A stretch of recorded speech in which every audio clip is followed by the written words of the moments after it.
G'day, you gentle toads, and welcome to today's pain party. My name is Protossjr, and I've got a little story to tell you. Now, this is a story about a game company that has hit the heights of the heights and is now falling down the drain. And it's kind of one that I think is incredibly funny. Okay? So bear with me, let's buckle up, and let's get this show on the road.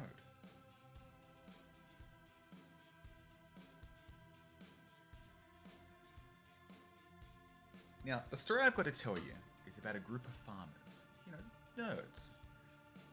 And who exactly are these mystery nerds, you may ask? Well, at some point during this video, I might just tell you. But at this very moment, I'm not about to. Now, this story begins in 1984, where a family in the Brittany province in France established themselves as a support business for farmers in the local area. This family had 5 sons: Christian, Claude, Gerard, Michel, and Yves. Collectively, they would work together to maintain the company's sales, distribution, accounting, and overall management of the family business. Using this experience they all gained during their time in university, after graduating, they banded together and collectively purchased the family business for themselves. And this is where their journey really starts to kick off. Have you guessed it yet? Don't worry. I'm a terrible writer, so I'm guessing you guys got it straight away. 5 of them decided to diversify the company, with Claude, being the second child, investing into CD media. Now, for you young kids, CD media are those little round things that you used to put inside the cup holder on your computer now. You just put the CDs inside and it would load up with games onto your computer. Now, afterwards, they expanded the computers into software as well, and into video. With their 5 business minds all working together, they launched their first real original business. Now, if this doesn't give it away, I don't know what's going to. Guillemot Informatique. And we're going to call it IG for short because I don't want to fucking repeat that 1,000 times. Now, GI was founded back in 1984. And yes, 1984 did in fact exist. I know it's weird, but it actually did. They started by importing parts for computers from England because the parts in the UK were far cheaper to buy than they were to actually get them in mainland Europe. Now, keep in mind, we are talking about France right now. Now, what they would do is they would import the goods and then sell it via mail order. And what this meant for them is they were able to undercut their competitors. When I say competitors, I'm talking about the retailers, the computer shops, all of those places, little nerd places that you go to get your stuff like that back in the 1980s. And this actually ended up being such a success for them that they brought in a profit of 5.8 million USD. Now that's in 1986 that this happened. Now, 1986, that actually equates to 40 million today, approximately 40 million. This drove the brothers to push harder, and on the 28th of March, 1986, Ubisoft Entertainment was born. Ubisoft had some of the most amazing success in the 90s.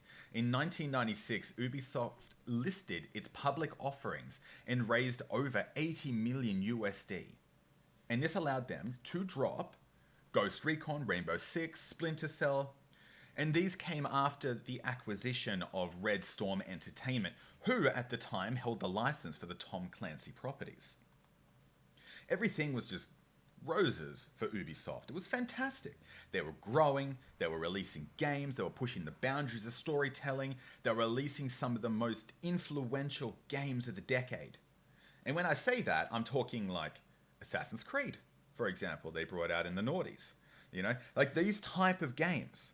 Rainbow Six, Splinter Cell, Ghost Recon, all of these games that we all know and love from that time period, it was them that put these games together.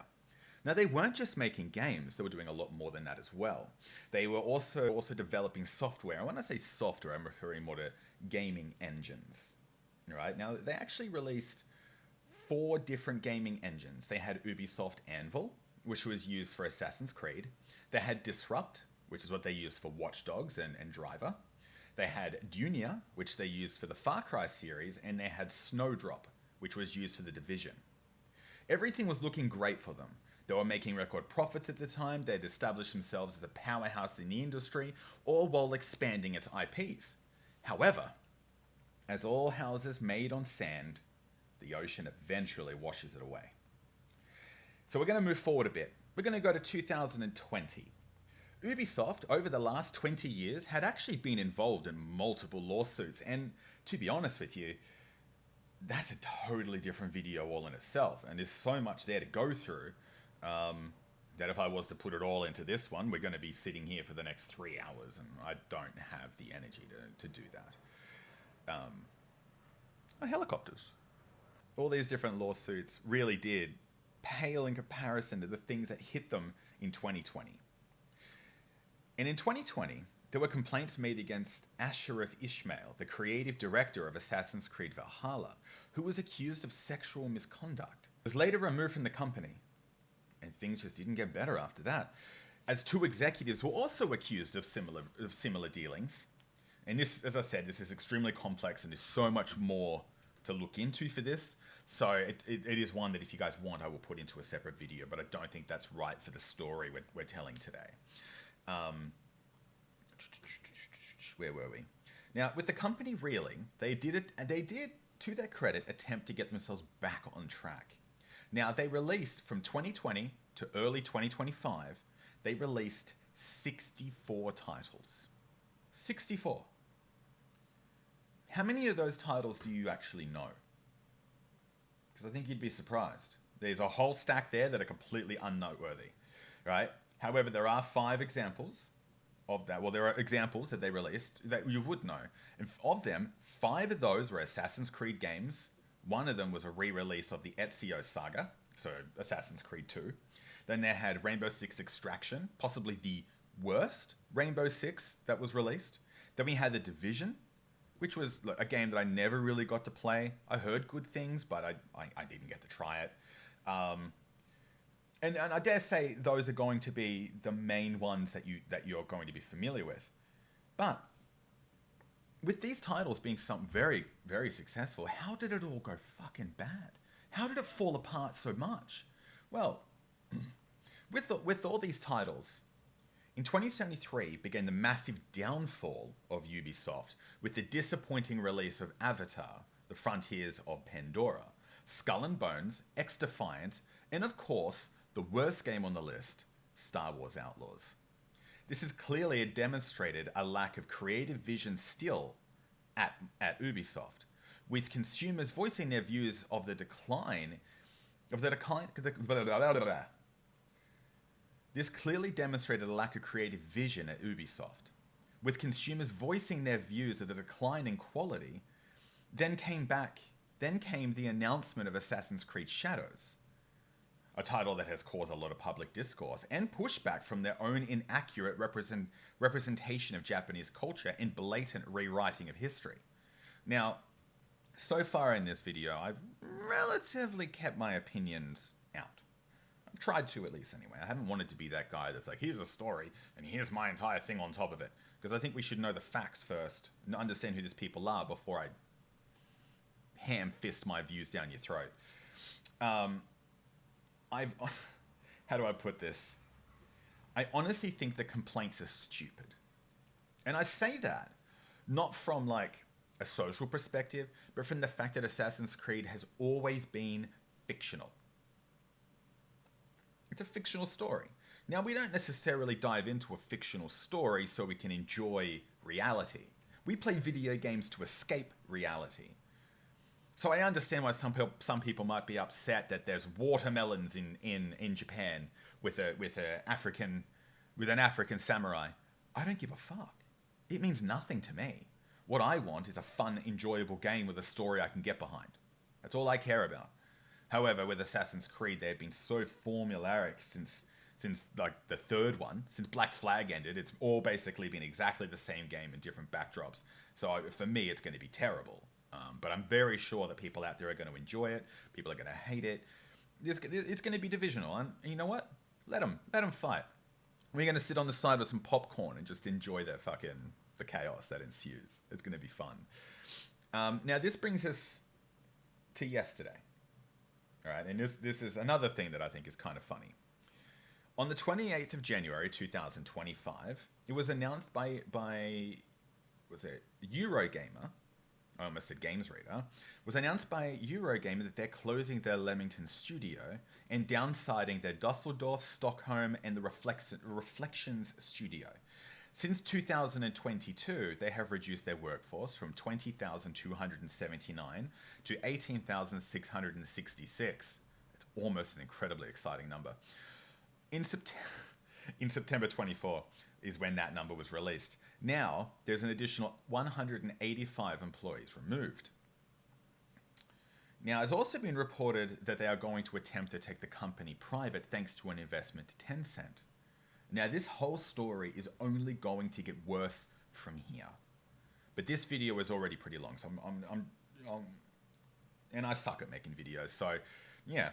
Now, I would be remiss if I did not actually give my views on everything that's going on here. As for the people being laid off, look, it sucks, but that's business. To the people on social media saying, feel bad for these people, they don't deserve this, I have to say, they also didn't deserve a job. No one deserves anything. We are people who have to earn our place in society, and sadly, Ubisoft has been producing some of the biggest slop titles for quite a long time, killing game immersion and compelling storytelling for pretty pictures, loot boxes, and multiplayer shitfights. Their focus on consumer first has changed to appeasing shareholders. And now that Tencent is jumping into bed, you had better believe that their games are going to shift into a gotcha Genshin Impact slop title fest that I absolutely expect to see coming. For a company that I spent my entire youth enjoying their products, I can't help but find it hilarious that this is what's happened. The same thing happened at Blizzard, and now they aren't making anything other than WoW and stupid loot box seasons for the worst Diablo ever made. Now, I did used to be an actor, and in many ways I kind of still am. I get jobs occasionally, but I'm not really in demand in any shape or form.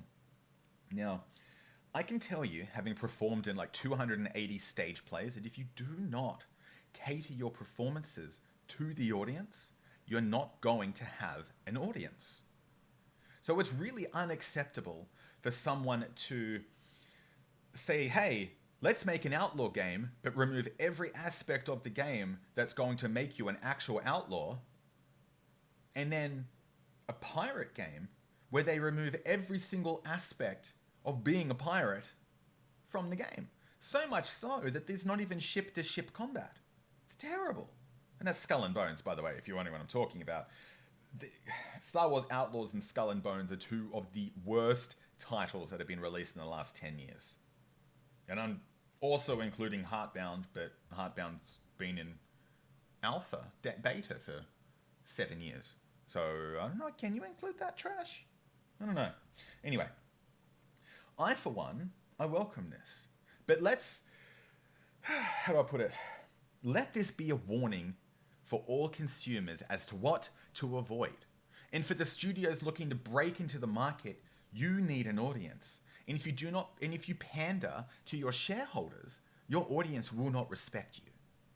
So listen to what the audience is saying. The audience is the ones that pay your bills. They are the ones that keep you in work. For the 185 people that were laid off, look, that is, you only have administration to blame. You have your creative directors to blame. You have everyone who fucked up every single job to blame. So for the people feeling bad for them, fucking change your nappy. Fuck off. Anyway,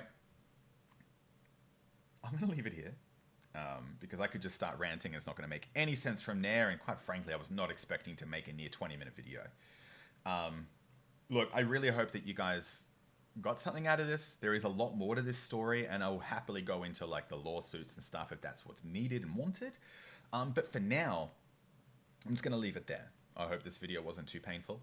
And if it was, suck shit. This is my channel. I'll put up what the fuck I want.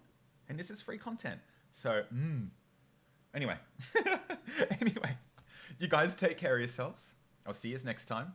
And don't forget that I also stream over on Twitch, Kick, and I'm going to start being on YouTube as well. I'm going to do the whole three-way thing. I'm going to try to make that work.